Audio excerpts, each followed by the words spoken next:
Well, welcome everyone. Thank you for coming out this evening. It's a lovely evening, and we are in for a treat this evening. I'm Andrew Petter, the president of Simon Fraser University, and let me start by acknowledging the Coast Salish peoples on whose traditional territory we are privileged to gather this evening. I'm delighted to welcome you to what is the final event in the 2015-16 President's Faculty Lecture Series. And we have had lectures now in Burnaby and downtown Vancouver, and this one at Surrey. It's a chance for us to share with the community some of our leading scholars at Simon Fraser University, and it's very much part of a commitment we made a few years ago to be Canada's engaged university, a university that really tries not only to nurture education, research, and understanding on our campuses for our students and our faculty, but also to reach out to the broader community and share that knowledge and to engage with the community and to benefit from the relationship with community, believing that a university can derive a lot of benefit from our relationship with the communities we serve and hopefully can give a lot back.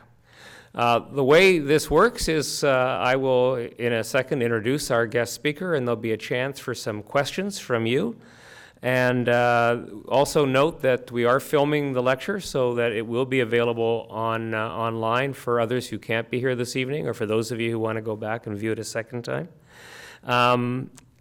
If you do ask a question, of course, there's always the hope or the threat that you will be on camera, so bear that in mind. And we'll have a microphone come around for you to ask your questions. So it's now my pleasure to introduce tonight's speaker, Dr. Kelley Lee. Kelley is a professor and Tier 1 Canada Research Chair in Global Health Governance at SFU's Faculty of Health Sciences. She joined the faculty in 2011 as Associate Dean Research and Director of Global Health. She earned her BA from UBC, a Master's of Public Administration from the University of Victoria, and a Master's of International Relations and a DPhil in International Political Economy from the University of Sussex in England. She taught for more than 2 decades at the London School of Hygiene and Tropical Medicine, where she co-established and led a World Health Organization collaborating center on global change and health. While in London, Kelley was a core member of major donor-led studies on WHO reform in the 1990s and chaired the WHO Resource Group on Globalization, Trade, and Health. Her current research focuses on collective action to address communicable and non-communicable diseases in the face of globalization. She is extensively published. She's published about 100 scholarly papers, about 50 book chapters, and dozens of books on these themes. Her work has been funded by various funding agencies, including the Canadian Institutes for Health Research, the Cancer Research UK, European Research Council, Health Canada, the Rockefeller Foundation, and SSHRC, the Social Sciences and Humanities Research Council of Canada. And that's only a few of those who have understood the value of investing in Kelley's research. She's recently been analyzing globalization and the tobacco industry, funded by the U.S. National Cancer Institute, and working in collaboration in the UK, US, and Australia. In fact, you might have seen Kelley in the news recently speaking on the need to hold tobacco companies to account for cigarette butt waste, which is a major issue that she's been taking on along with all of the rest. Kelley Lee has been recognized as one of the world's 50 key thinkers on globalization and one of the top 100 women in global health. And we're very fortunate to have her with us this evening. Following the lecture and following the questions, there will also be a chance for you to talk to her informally, because we'll have a modest reception afterwards with some coffee and cookies. But for now, I really want you to join with me in welcoming Dr. Kelley Lee to present her lecture on From AIDS to Zika, Institutional Innovation and Global Health. Kelley Lee.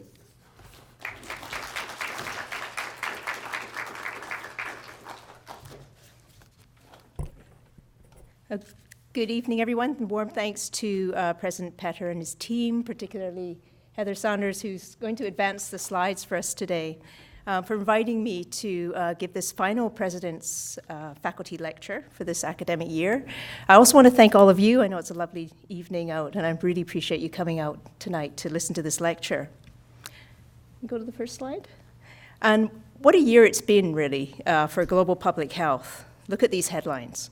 No sooner is the World Health Organization declared the Ebola virus outbreak at an end, and it's no longer a public health emergency of international concern.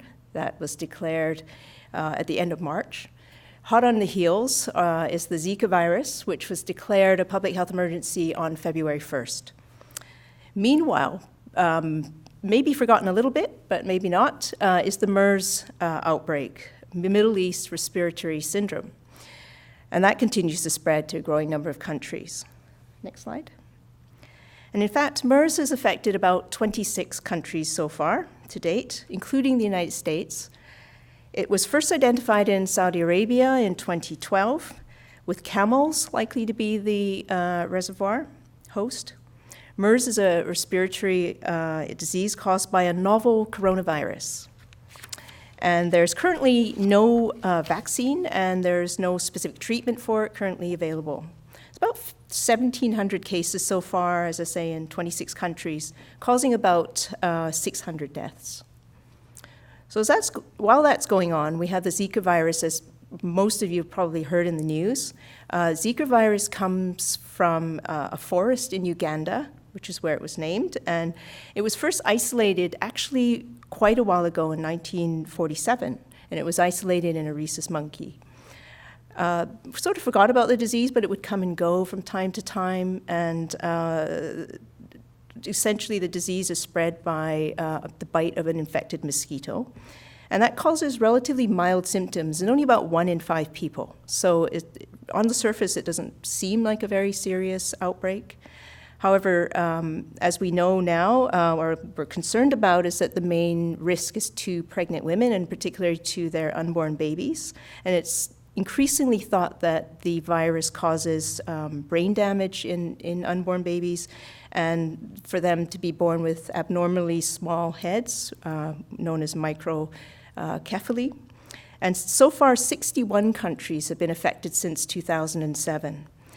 There is no vaccine, and there's no effective treatment, so really people are only saying stay away from the mosquitoes, which isn't super helpful, I suppose. Next slide. And as if those two diseases are not concerning enough, what we have had in the last couple of years is the Ebola virus outbreak.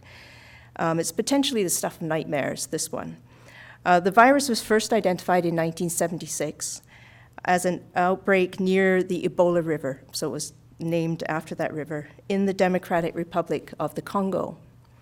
Infection is through direct contact through broken skin or the mouth and nose, either with the blood or the vomit or the feces or the bodily fluids of those who are infected. Very close contact is needed to be infected. And it may also happen if you are in direct contact with some contaminated bedding or some clothing that's been contaminated or surfaces and so on. Between 1976 and 2013, there have been around 25 outbreaks of Ebola virus across the African continent, in total causing about 1,500 cases and around 850 deaths. So all of those outbreaks previous to the recent one caused relatively few cases and relatively few deaths, all fairly contained in time and place. The outbreak that started in 2013 started in Guinea, and it's caused 29,000 cases, so quite a larger number than previous, and around 11,300 deaths. So very serious outbreak indeed. 10 countries have been affected, but overwhelmingly it's the 3 West African countries that have had the most cases and most deaths. No vaccine, and there's some experimental vaccines, some experimental drugs, but really nothing yet widely available. So these 3 diseases, MERS, Zika, and Ebola, have really set off alarm bells recently in the news and have raised a lot of concerns. Next slide. It's not just the past 3 years that we've had these alarm bells ringing. Since the 1980s, we've had a pandemic of pandemics, really. The past 3 decades, we've faced many outbreaks of varying severity. Here's some of them here, including HIV/AIDS, bird flu, SARS, West Nile virus, swine flu, E. coli, and then the 3 I've just talked about. It'd be nice to say that this is all media hype, and there certainly has been a lot of media hype. Nothing sells newspapers like Good Health Scare. And I think the fires of fear have been certainly fanned by the media, sometimes quite irresponsibly. And unfortunately, though, the research shows that this is not all hype. And I think that's really what I want to cover tonight, is that we need to separate the hype from the reality. Something definitely different is happening in the world of infectious diseases. Next slide. So this is the results. I don't know if you can read it at the back, but it's a 2014 study by Catherine Smith and her colleagues at Brown University. She analyzed data on 12,000 outbreaks in the last 35 years. And she found that the number of outbreaks has actually increased 4-fold since 1980. The number of causal diseases has increased by about 20%. Most of this increase is due to zoonotic diseases, diseases that are transmitted from animals to humans, things like SARS and influenza and so on. And only some of this increase is due to increased reporting. So this is concerning, obviously. And perhaps most notably, what they found were that these patterns were found to be independent of a country's economic status, climate, and population. So the message that they found really was that we are all vulnerable to these kinds of outbreaks. And it's this vulnerability, I think, which is at the heart of the kind of fears that are provoked by these outbreaks. We realize that these outbreaks aren't just nasty diseases that happen somewhere out there, wherever out there is, usually developing countries out there, that we are actually finding that these diseases are coming over here in the industrialized world. And this is despite us, or most of us, having in the industrialized world access to clean water, clean sanitation, functioning health systems. We still are vulnerable. We found that in the industrialized world, if you look back, and medical historians have looked back and found that people in the industrialized world have been a little bit complacent about infections, infectious diseases. And there was a thought in the 1970s that somehow we had conquered infections with various antibiotics, vaccines, cleaner living conditions, and so on. So the 20th century has a great range of achievements in improving vulnerability to infectious diseases. And it was now an infamous statement by the US Surgeon General, who declared that the end of infectious diseases is a leading cause of death, that we've reached that point in history. And he said, we can now close the book on infectious diseases. And this was amid the eradication of smallpox, which was, of course, a greatly celebrated achievement for public health community. But we can see that since the 1970s, of course, this book on infectious diseases is clearly still very much open. Okay, next slide. So what a way to begin a presentation, I guess, on a nice day like this. And I suspect that I have made some of you a bit anxious. You may be mentally crossing out large swathes of the planet not to go to next for your next holiday. There's Middle East, West Africa, East Asia, Central and South America, even Florida. You may be crossing all those off your mental maps. What's left, right? Okanagan's was quite nice this week, so maybe that's where you're going to be heading this summer. And some of you actually might even be tuning out and thinking, well, can't do anything about this. This is happening. What can I do? I'm just an individual. I'll just keep my head down. Hopefully it won't come to Vancouver or to Surrey or whatever. And I can understand that reaction. I think the problem seems so big, and people feel that they don't have any control over the various causal factors that cause these outbreaks. And this is where I think I want to focus my attention, really, is to try and explain not just what these infectious disease outbreak risks are, which a lot more qualified people are able to do this. I'm not going to talk about the biology of these diseases. I'm not going to talk about their epidemiology or the clinical treatment. There's far better people who can talk about that. What I want to talk about tonight is really about the institutional responses, the collective action responses. What can we do when these global outbreaks occur? What institutions do we have, and how can we strengthen them? Because what we've seen with Ebola is that our institutions are really not working as effectively as we need them to be.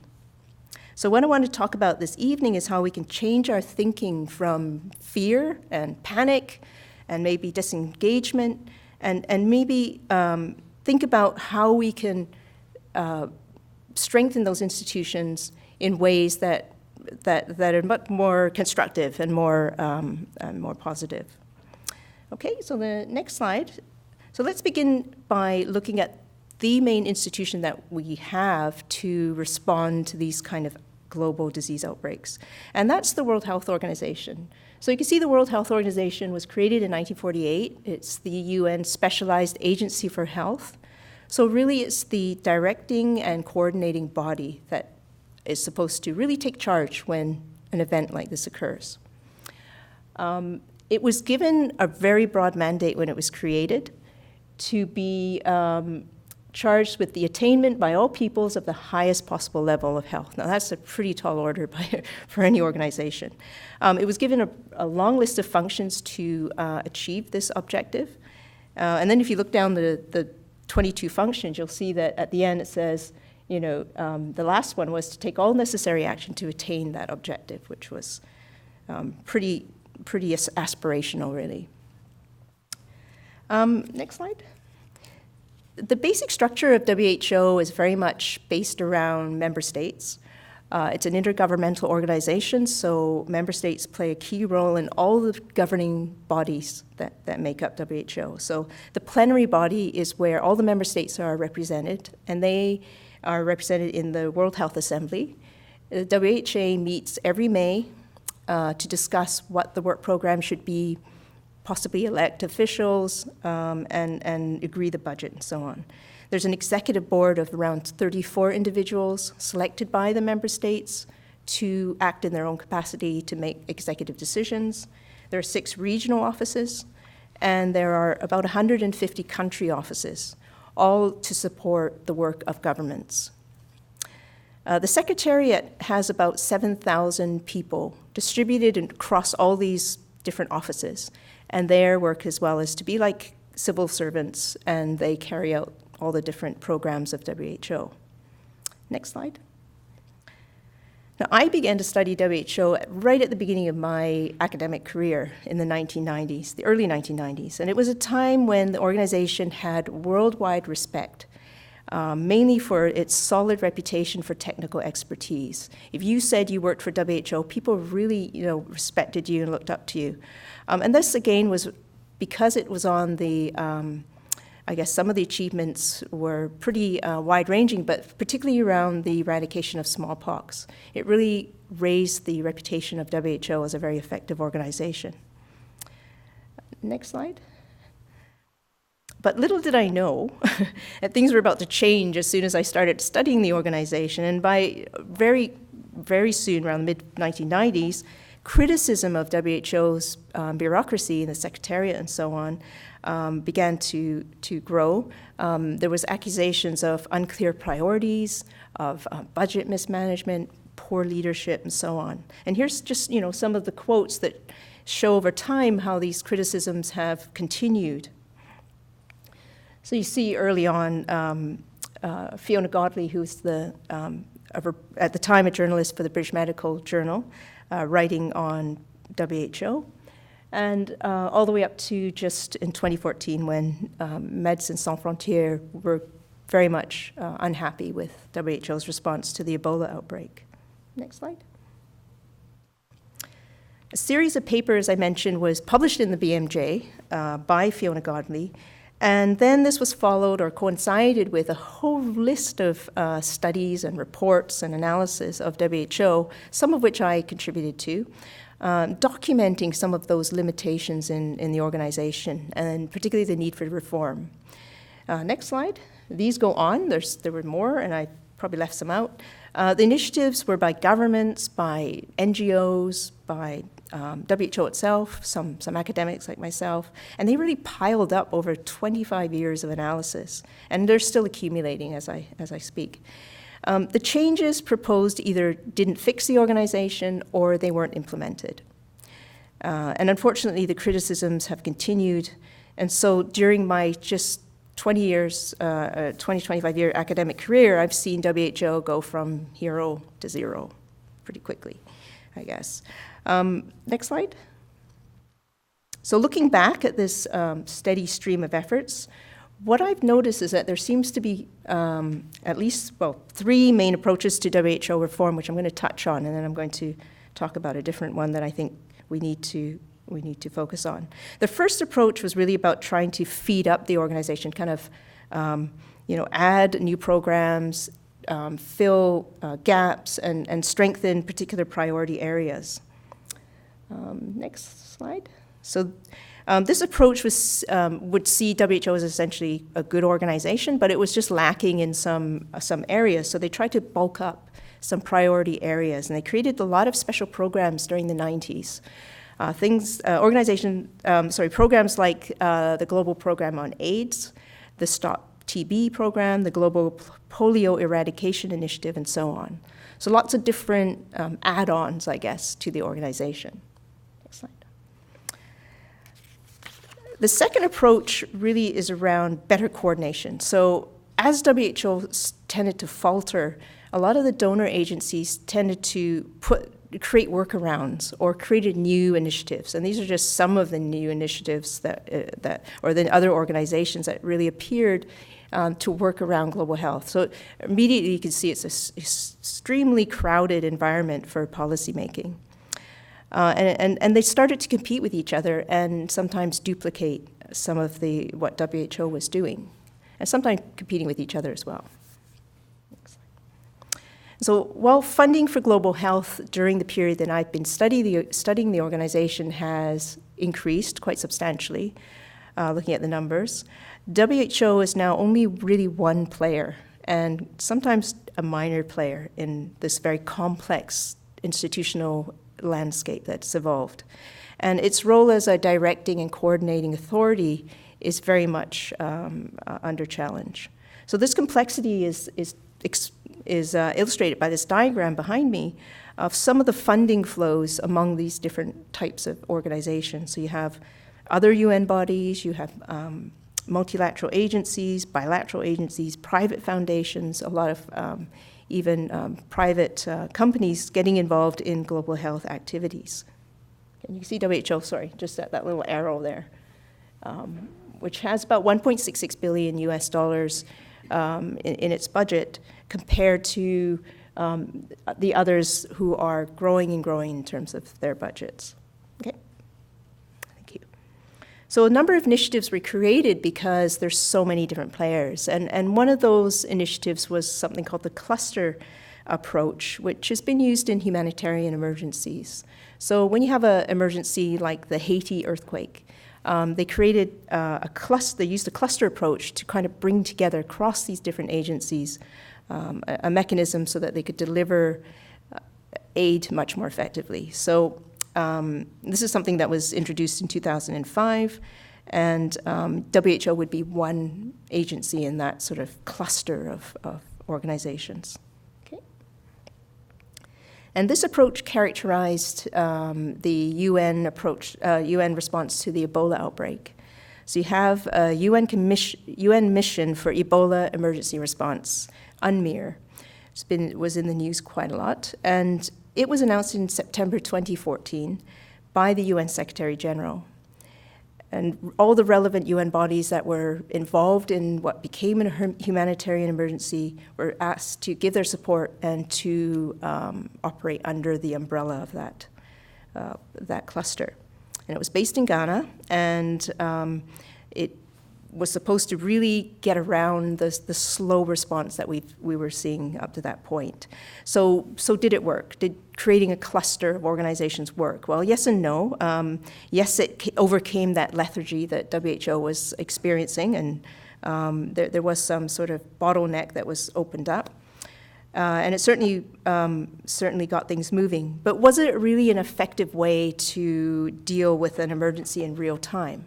Creating something as an emergency was unfolding. And of course it wasn't, because it took a long time to get all the different actors together, to get the funding together, to get an understanding of who was doing what in this UNMIR umbrella. So there was a lot of delay and there was a lot of waste, and that's still being analyzed. And I think most people would agree that ideally that wasn't the best way to deal with such a severe emergency at the time. Okay. The third approach to WHO reform has been something, I guess, unprecedented in some ways, and it's happened in the last few years because of the Ebola outbreak, and that is to just get rid of WHO altogether. So some argue that because the organization has had every chance to reform, hasn't done so, I think it's about time we replaced it. And a lot of people are arguing that it's an organization that really can't be reformed or can't reform itself. So it needs kind of help to do that, or being replaced. And some people likened it to rearranging deck chairs on a sinking ship. And it was really important to I guess, step back and look at what we need in an organization today. And I do have a little bit of sympathy for that, or I am alarmed at, I think, the strength, I guess, of that feeling. It certainly is a concerning one for me as someone who's defended the organizations in terms of what it does and its unique aspects. Okay, next slide. So it's not an approach that I personally support, but I can see why people are saying it. I'm also not a keen supporter of bulking up WHO even more, and I certainly don't think that improving coordination is actually going to happen, because it's very hard to coordinate organizations that really don't want to be coordinated. So these three approaches, I think, miss the point in terms of how we can move this whole debate forward. And so I'm going to focus the remainder of the lecture really on a fourth approach, which I think is a different one to what we've seen previously, and that's focusing on innovation. Just go to the next slide, please. The term innovation I know we hear a lot of, and I think it becomes a little bit vague, I suppose, in terms of what we mean by it. And I know a lot of people define it in different ways. I think we just had a lecture on innovation, so I know a lot of people are studying this topic. I like the definition from the business world by Mark Chason at Motorola, up above me here. He says, innovation is the actions required to create new ideas, processes, or products which, when implemented, lead to positive, effective change. And I think it's worth just drawing your attention to a few of the words there. The first one is change, because innovation is about achieving change. And if you don't have change, I don't think you can claim you've had innovation. And this change can be incremental or radical. Some people think true innovation needs to be radical. I'm not sure, but certainly you need to see some change. The second word is implemented. So innovation is about great ideas that are applied or used. So if you have a great idea but it stays on the drawing board, can't really say that's an innovation. It's more like an invention. And you need to really get it out there and get it working before you can claim to be innovative. The third part is the positive change that is created. So if you have an idea that leads to negative impact, obviously that's not very innovative. We need to have a change that creates some positive impact on the problem that we face. Okay, next slide. So in the business literature, there's a ton of analysis of what innovation is. Mainly, you can sort of boil it down to three types of innovation. The first one is product innovation, the creation and subsequent introduction of a good or service that is either new or creates a significant improvement on those existing goods and services. A great example is this little vehicle here, which I saw on the news the other think it was last week. It's called the VMO. We may see them around town soon, around the Lower Mainland. It's created by a company called Velametro, and I think there's an SFU graduate as one of the leading lights in this. It's an innovative idea that combines the bicycle and the car into an all-weather, lockable, electric-assisted, and smartphone-connected vehicle for urban and suburban areas. So for those of you who don't ride bikes because you're a little bit frightened to maybe, can't leave your things on the bike and it might get stolen, or it's the weather or safety or so on, this is apparently going to solve all those issues and hopefully get people to get away from cars. So I think that's a great example of an innovative product. An innovative process is the implementation of a new or significantly improved production or delivery method. And the example I have here is all these little logos represent the rise of the sharing economy. It's a great example because it's something that is just sort of emerged recently and is really taking off. It's an idea that people can rent either accommodation or cars or other assets from each other directly through the internet, or they can do it through a company, coordinate it through the internet. And it's become very big business very quickly. I don't know how many of you have used these kind of companies or these kind of methods of booking things. It's worth $26 billion already as an economic activity. Technology enabled this to happen. That reduced the transaction costs. It made people able to connect with each other and so on. Velametro, funny enough, the Vimo producer, is going to create a Vimo sharing service, so you don't have to buy your own Vimo. You can actually go into kind of Vimo sharing around the Lower Mainland. So two innovations for that company. Okay, and then the third type is the difficult one, I think. It's the area called institutional innovation. And this is an area that gets far less attention, but I think potentially has the biggest impact on how we deal with some of the problems that we face. Next slide.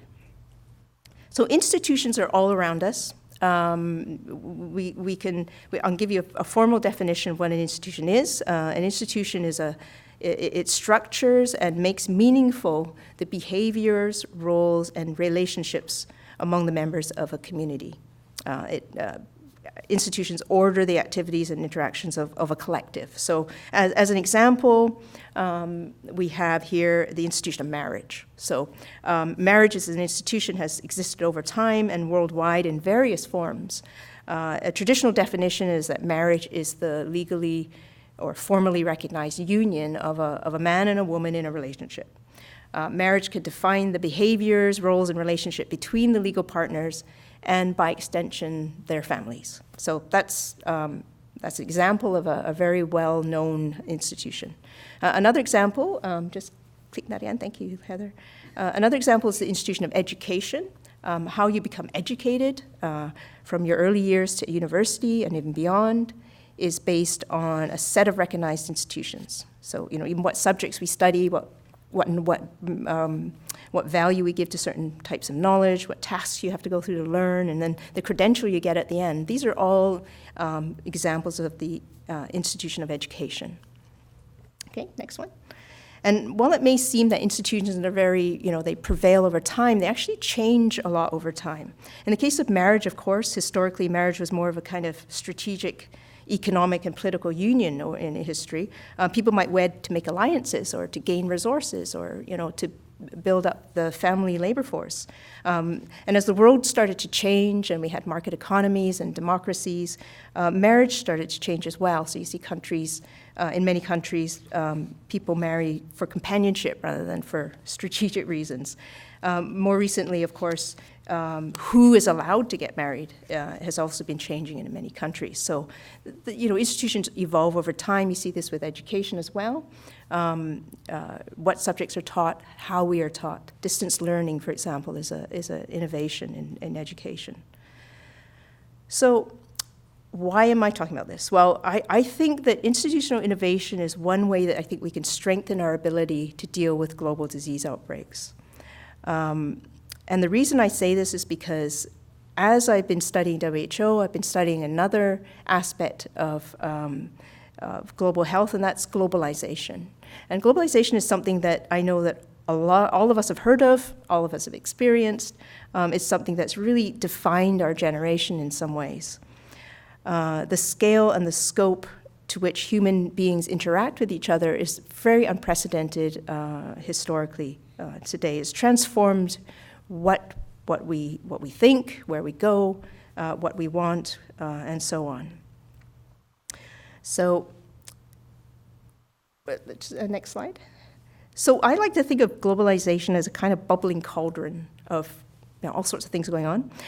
Information and communication technologies, trade investment patterns, population movements, environmental change. So this cauldron is bubbling away. And out of this cauldron comes what economists call various externalities. Some of them are positive, and some of them are clearly negative. And the challenge before us really is to try and manage globalization in a way that the negative externalities are minimized and the positive ones are obviously optimized.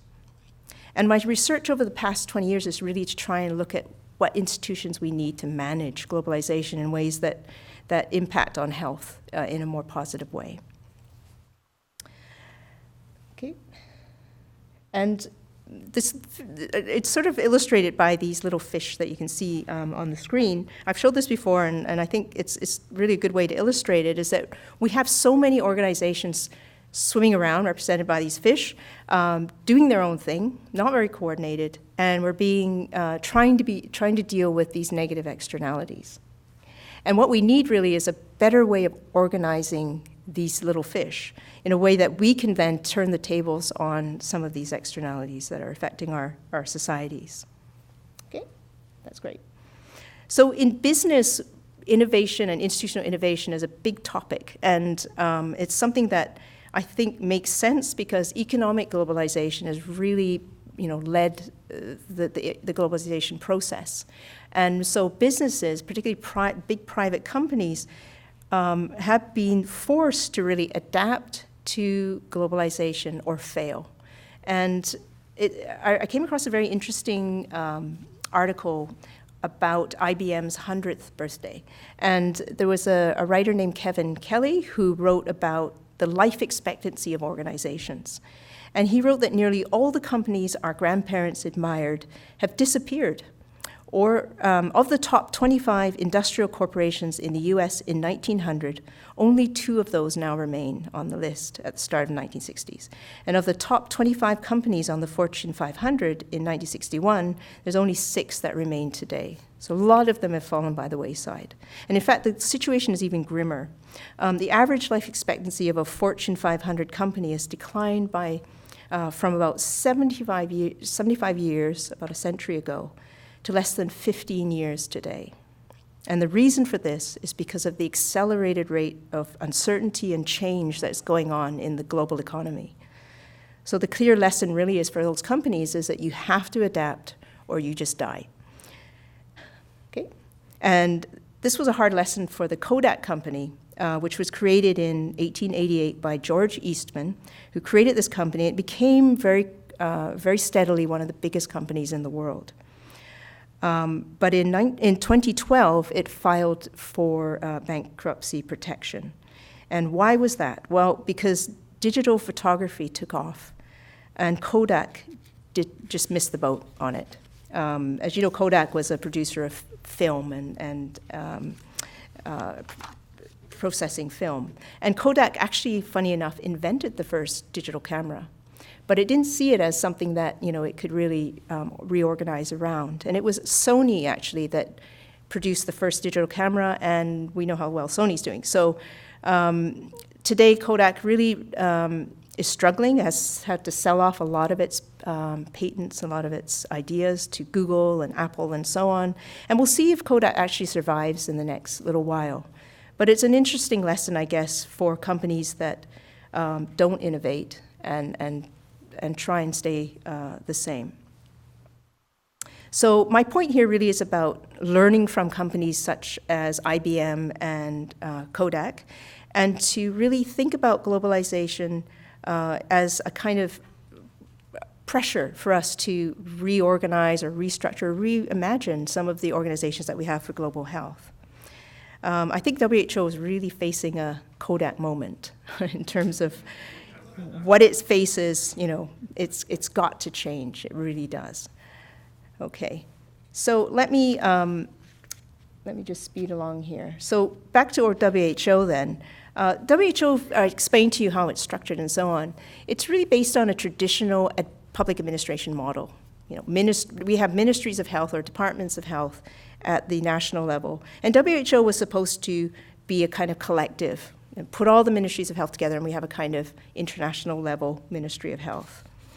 It was also predicated on the idea that the world is divided into little parcels of land and that people stay where they're born, and that governments can govern these little pieces of land effectively.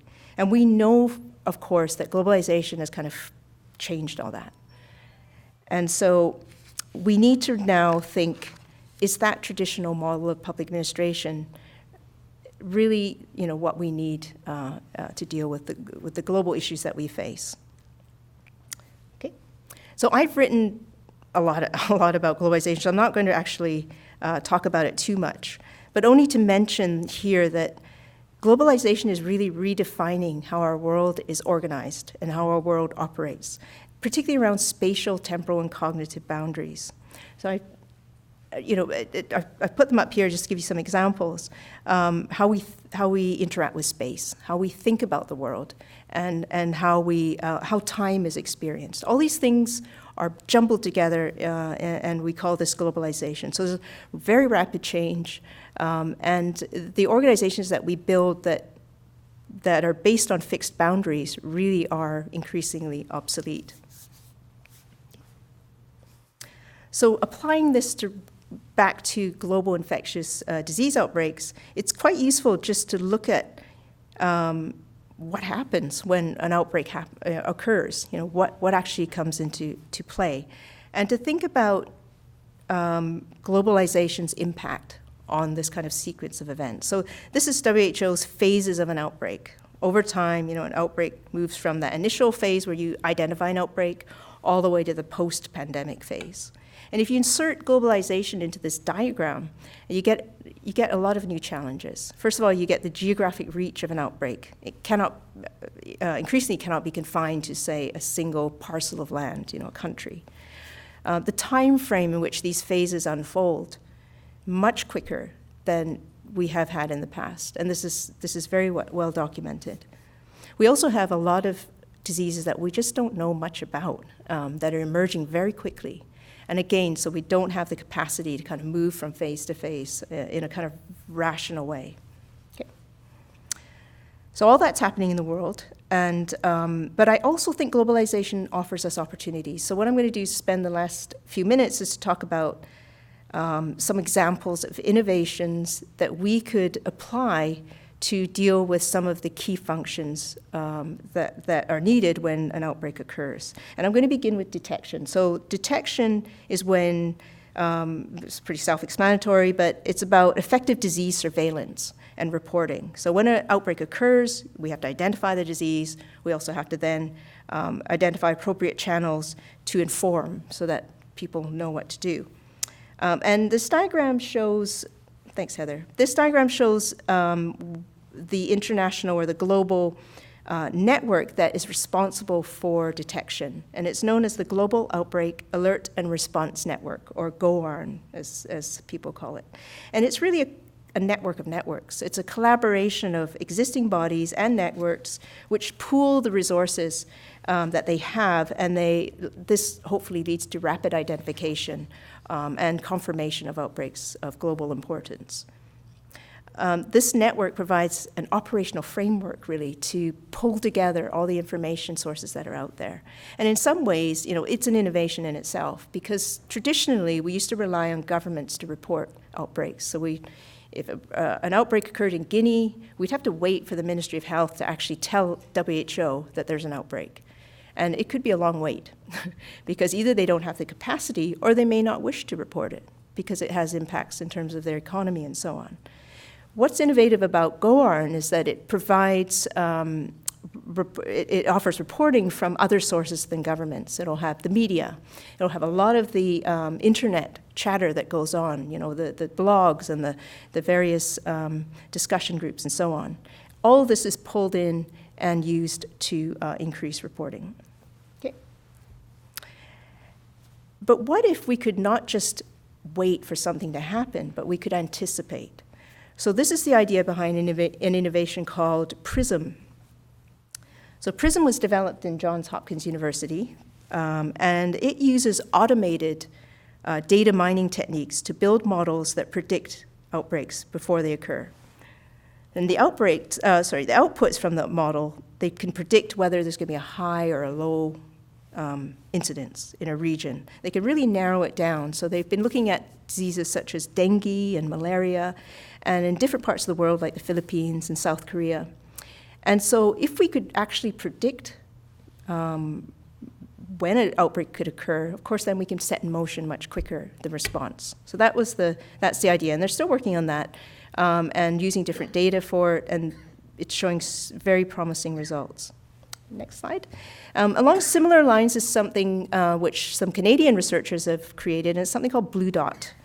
So Blue Dot is a Canadian nonprofit company which tracks and predicts the global spread of an outbreak once it occurs. So it can predict how it's going to unfold much quicker, rather than waiting for something to happen.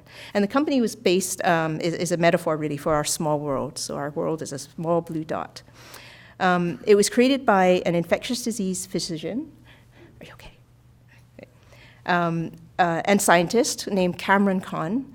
And he brought together GIS, geographic information systems, spatial analytics, data visualization, computer science, all of these very clever people, together with some clinical infectious disease experts, travel and tropical medicine people, and public health people. And again, they used modeling techniques, and they came up with a very different set of data that's very useful.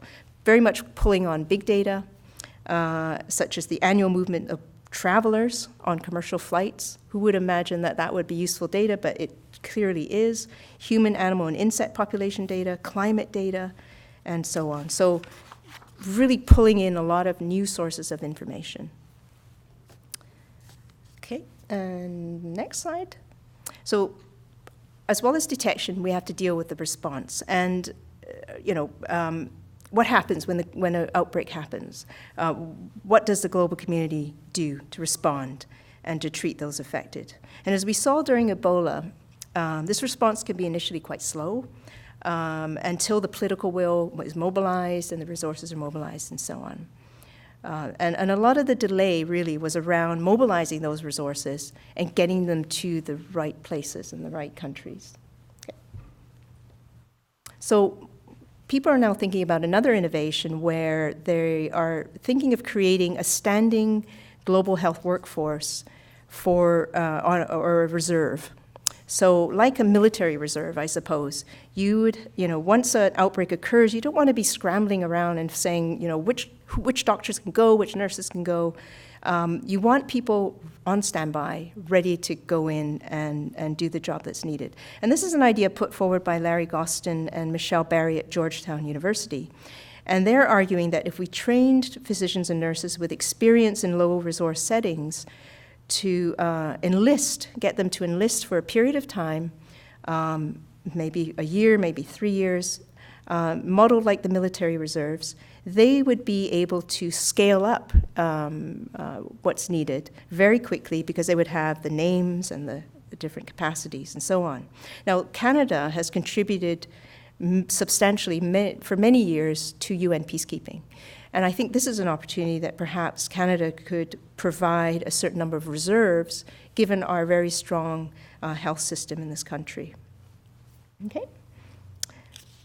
And similarly, another innovative idea is trying to get resources quickly is this idea around outbreak and epidemic risk insurance. So essentially the idea is that countries would take out insurance against outbreaks, and particularly countries that don't have a lot of resources. And so the idea was introduced and is actually going to be implemented. So it's going to be an innovation, not just an invention, It's going to be introduced next year, and it's going to try and pool those risks and allow countries to pull on the resources much quicker than if an event happens. And this is going to be introduced into several African countries. It means that resources can be more predictable and it can be more accessible than just waiting for donors to come forward and volunteer some of their resources. Okay.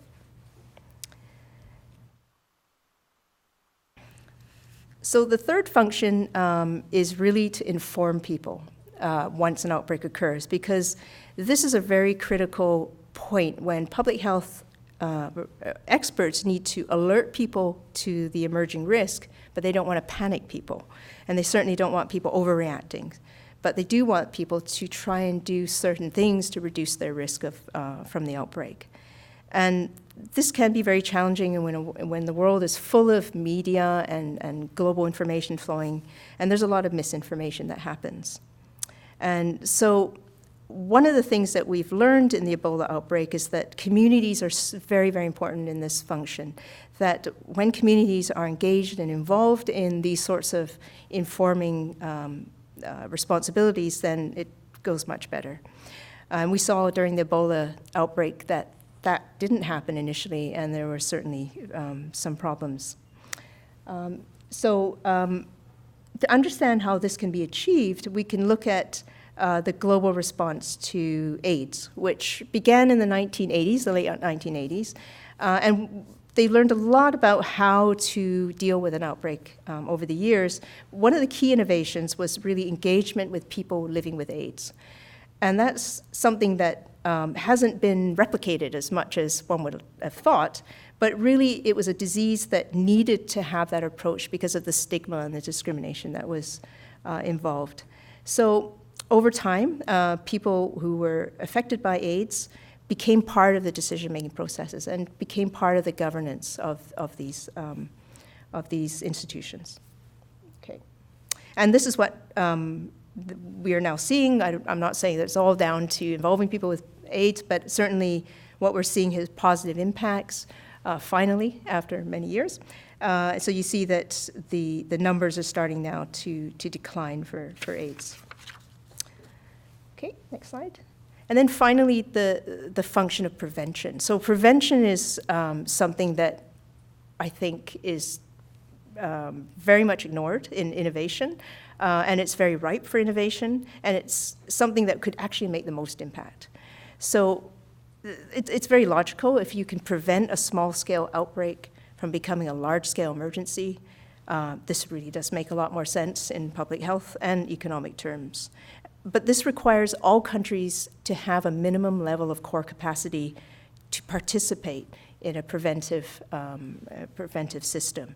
And at the moment, we certainly don't have that.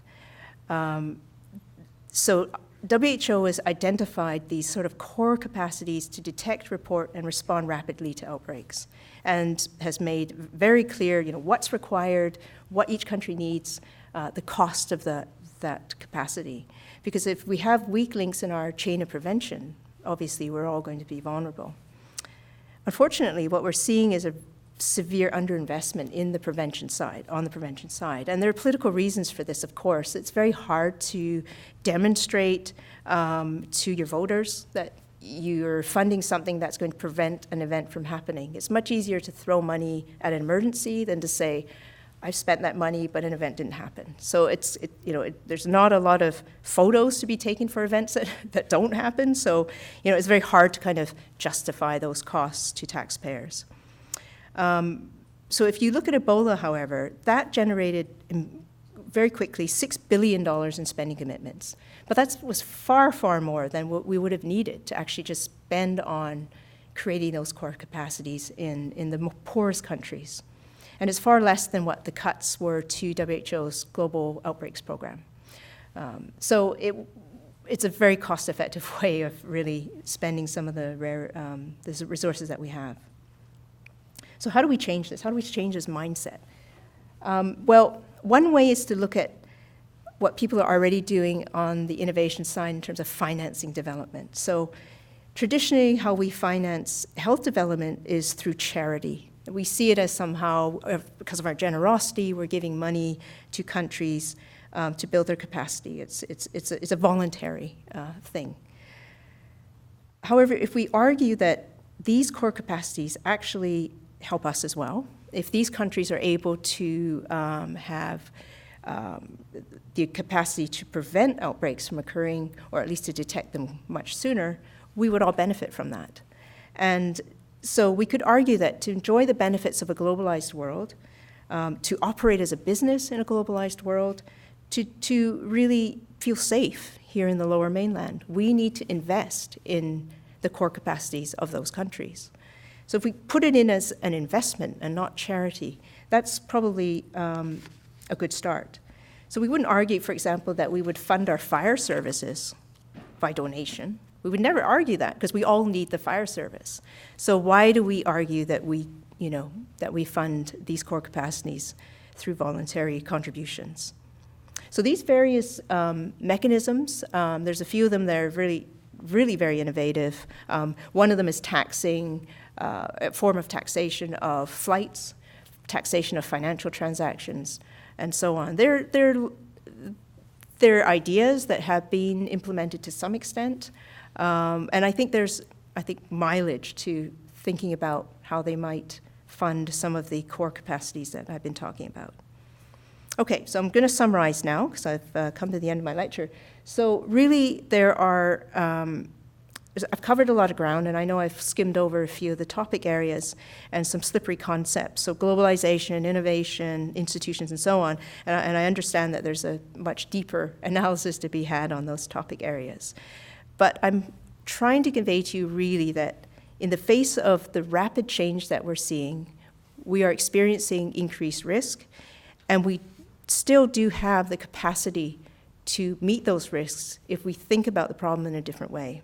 So first of all, what I've tried to show you is that there is epidemiological evidence that something different is happening, and that we're having these increased risks. It's not just hype, unfortunately, I wish it were, and that there are concerning trends in these risks in terms of their geographical reach, in terms of their frequency of occurrence, and their potential impact on us. How are we doing? Oh, oh, that's okay. We'll leave it all up there. Okay, so secondly, there are trends that are clearly linked to globalization. So the way we've crossed spatial, temporal, and cognitive boundaries, the changes the way we've lived our lives and are impacting on our built and natural environments, these are creating those risks. Thirdly, the institutions we have to deal with those risks, including global disease outbreaks, prior to globalization, they were created, and now really are, I would say, very much obsolete. They are based on governments, they're based on people not moving around very much, they're based on on knowledge that is no longer there, and we need really to argue that some of those institutions need to embrace a very different approach. So luckily, over the past 30 years, I've seen some very interesting innovations. Many of them are products, many of them are processes, some of them are institutional.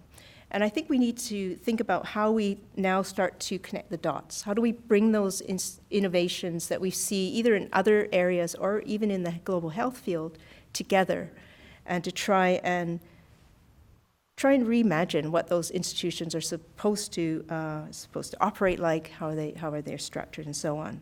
So now we're scrambling with this current Zika virus, and scrambling is the word. I think there's a real opportunity to harness some of the ideas that are already out there, put forward by some very forward-thinking people, and how we could align those global health institutions much more with the world that we actually have now. And so this generation is really challenged with that, a bit like, after the Second World War when WHO was created. This is a moment when we need to, again, rethink and reimagine what those institutions are. And on that note, really, I think it's a real challenge for us to think about how we do that. How do we innovate in a way and then reimagine those institutions in ways that we can really strengthen our collective responses to the risks that we are facing. I'll leave it there. Thank you very much.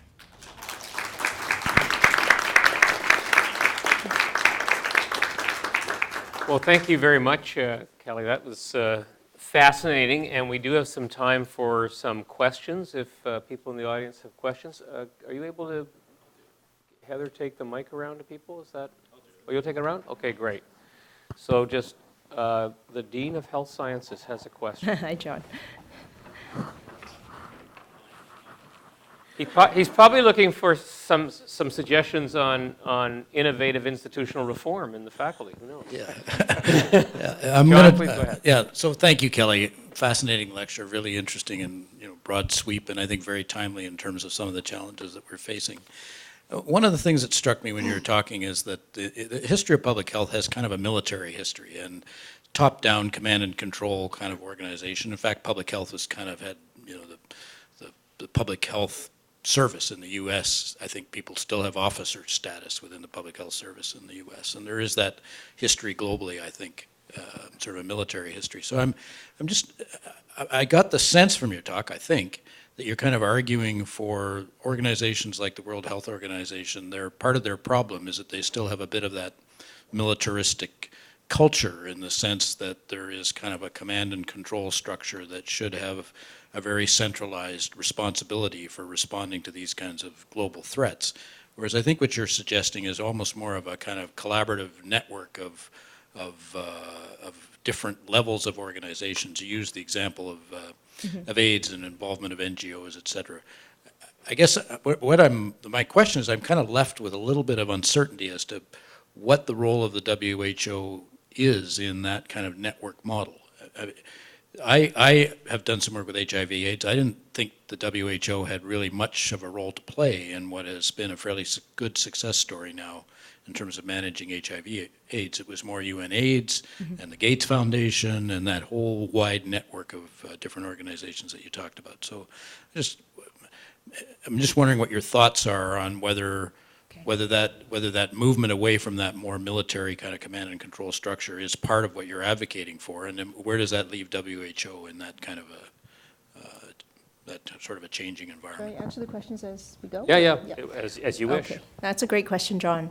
That's very spot on. I think what we have is a very hierarchical and really closed system of making decisions. So it's very much funneled through governments, through ministries of health, through delegates to the World Health Assembly. It's changed a little bit because, of course, other organizations are now involved, but there is this traditional model of public administration where you have this hierarchy.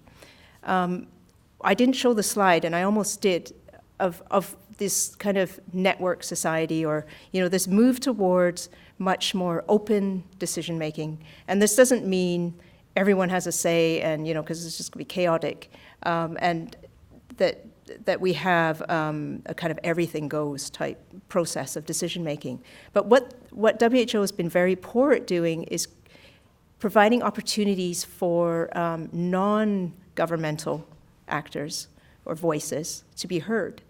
And that it's really struggled with this because the institution is structured the way it is.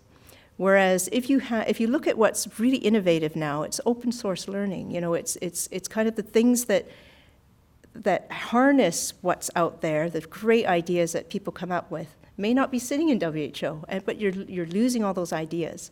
And so WHO needs to be much more open to kind of, much more porous, I guess, cognitively or in terms of knowledge, ideas, and so on. Now, but of course, we can't, we need someone to make a decision at the end of the day. We can't just open it all up and then everybody has a say and then not make a decision. So there still needs to be some political structure. Now that, I don't think should look the way it is now either. I think there's some political innovations that are needed. UNAIDS, you're right, was really much more the leader in creating decision-making mechanisms that brought in non-governmental as well as governmental bodies. And I think the Global Fund is the same way. It has that kind of innovative decision-making. I think that is the way to go. WHO is really old-fashioned in that sense of who gets to make what decisions. So some convening body, far more representation of a diversity of interests, and much more open in terms of knowledge coming into the organizations to inform those decisions. There's a question right here. Microphone's on its way. Hi. So I'm naturally very loud, so I don't even know if I need this. Just for the sake of people who may be Yeah, listening okay. in, thank you. Sounds good. Thank you so much for this talk. I mean, there's so many questions that I have, but something that I'm just going to stick to one question. But a comment that I wanted to make was that I love how you brought in the business model, things like Airbnb, Zipcar, and innovation with Blue Dot. And as a public health practitioner, I'm about to graduate from the MPH program at SFU, and I've worked in global health, even with the World Health Organization before. What I keep seeing in health is that we seem to be very resistant to change. Like when you compare health to other sectors, in my opinion, this is my opinion, we are the most behind. Like the tech industry, for example, they come up with new things almost all the time, which is understanding.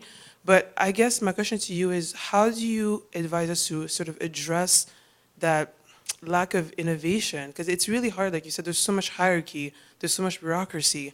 And as much as we want to embrace all these changes, it seems to me like it's almost impossible sometimes to address some of these bureaucracy. And it's not just the World Organization, there's still some big players out there that I think are not as innovative as they could be. So how do you suggest we bring that conversation forward? Because it is pretty tough.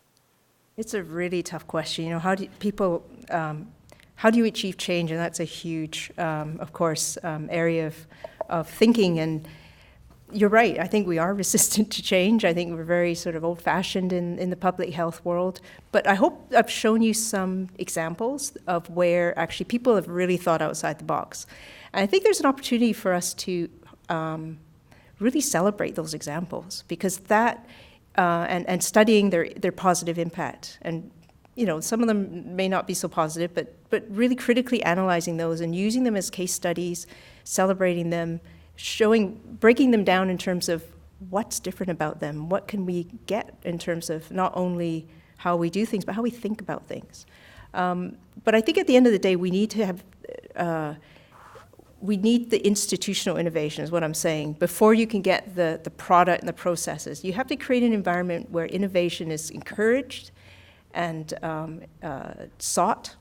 And that just isn't there. You know, we're just doing the same thing over and over, and we react to these outbreaks in ways that clearly don't work, but we muddle through somehow, and, you know, phew, that one's over, let's look for the next one.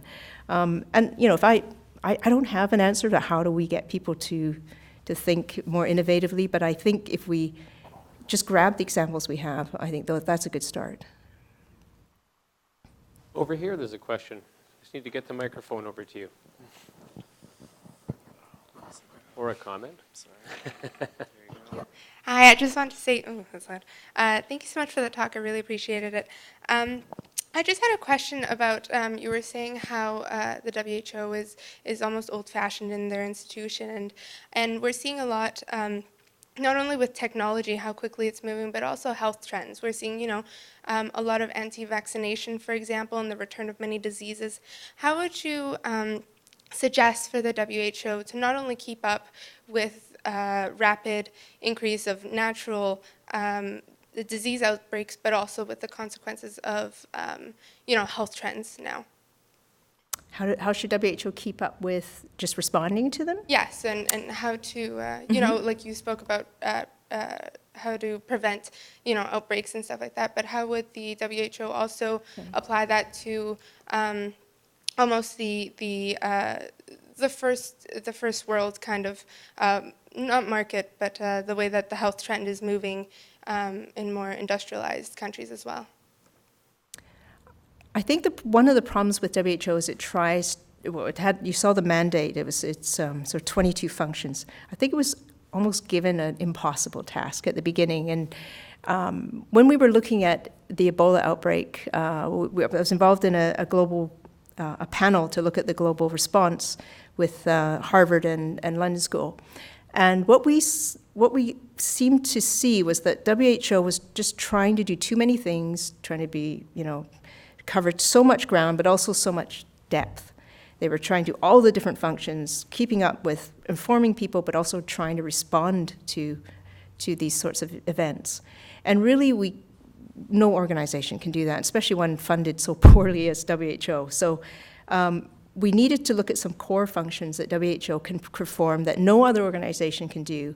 And it is really that information side, the kind of technical expertise that it was historically respected for. It's kind of lost its way, you know, and there may be functions like convening, maybe like a clearinghouse function, perhaps mobilizing resources quickly when an event occurs.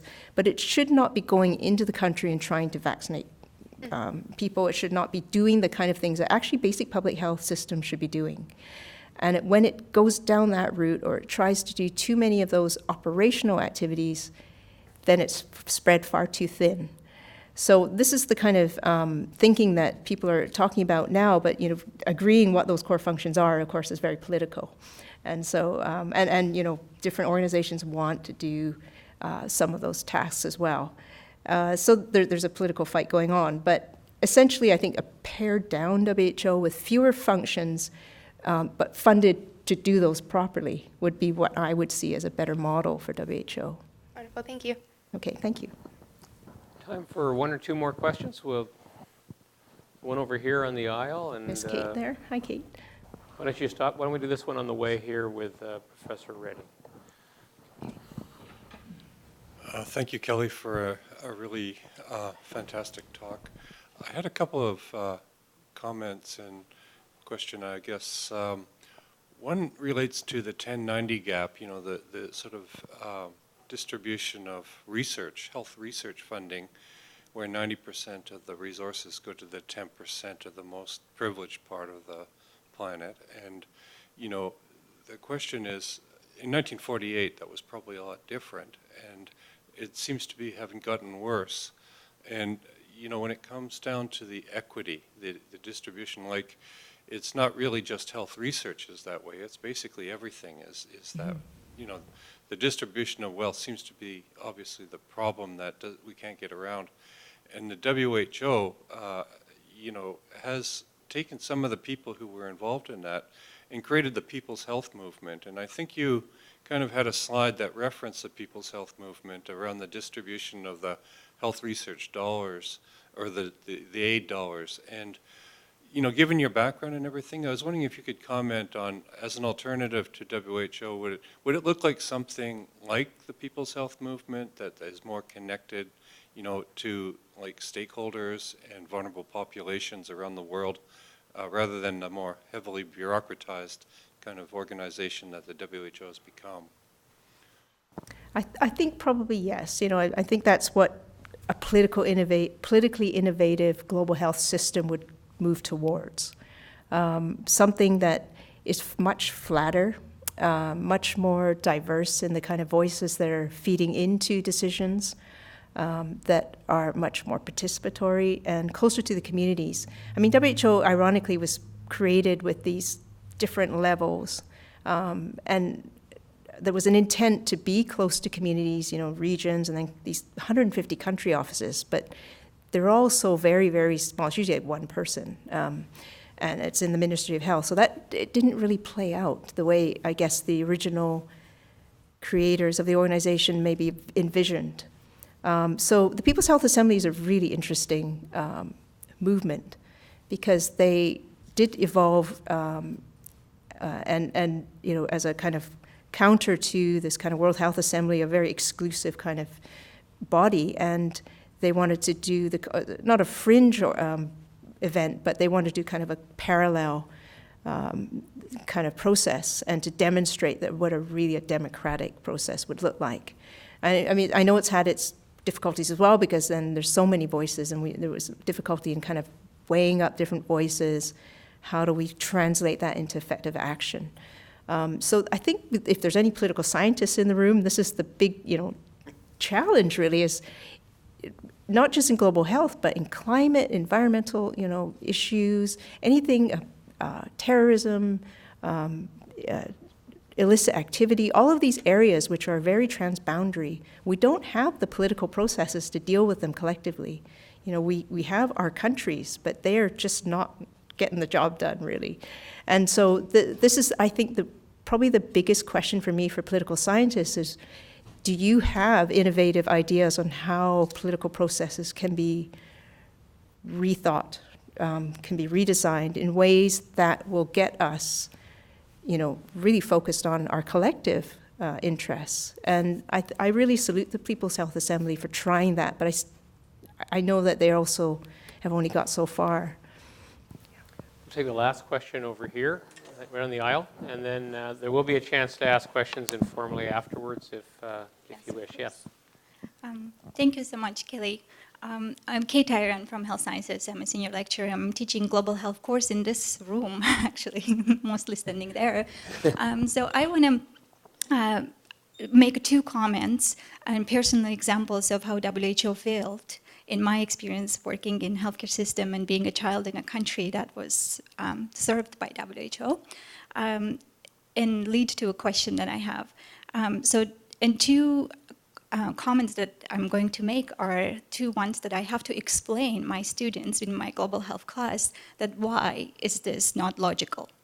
So one is that when I ask them to look at the countries and how they are classified in regions, and so they see that countries that geographically are in Asia are classified in European region according to WHO, like Kazakhstan, Kyrgyzstan, and some other countries in Central Asia are classified and they are served by the WHO's European region. So I have to go back and give this historical perspective that WHO was formed after the Second World War, and so the countries in Soviet Union that were under USSR were served by the European region of WHO. And even in 1991, Soviet Union collapsed, this hasn't changed. So all these countries are still considered European region countries. And so that's one, and I don't know if they are considering to changing it. And WHO explained it in a way that, it's because of the historical contacts and, the trust that we built with those countries through the European region in Copenhagen is the way to move forward. But I don't think that's the right way to manage this. I myself, I've been in many meetings where I would rather be sitting with Eastern European countries. I come from Armenia myself, so I worked at the Ministry of Health in Armenia, rather than countries that are experiencing different health outcomes, for example. But we had to work with them because they were part of the European region. So another example is that I was born in a year when smallpox was eradicated. So I can disclose it as well, so 1976. But I still have 2 scars of smallpox vaccination scars on my arm, and I show it to my students. And that's the question, why do I have this? While WHO declared the world smallpox-free in 1976, and children in several countries, we kept vaccinating them against a disease that didn't exist. And one country is China, another one is Cuba, Vietnam, so you can list the countries in the Soviet or communist bloc countries that didn't trust WHO declaring the world smallpox-free and continued vaccinating at least 1 generation. So I didn't get the 3rd one. But so those are 2 examples of how slow WHO is reforming, and that's an issue with communication, with governing, with trust, and so on. So you mentioned about the core competencies, and some of those could be easily resolved, those issues, with having trained professionals allocated more or less equally around the world, such as risk management, risk communication, or all the response, surveillance. So those are core competencies that we incorporate in our MPH public health program, for example.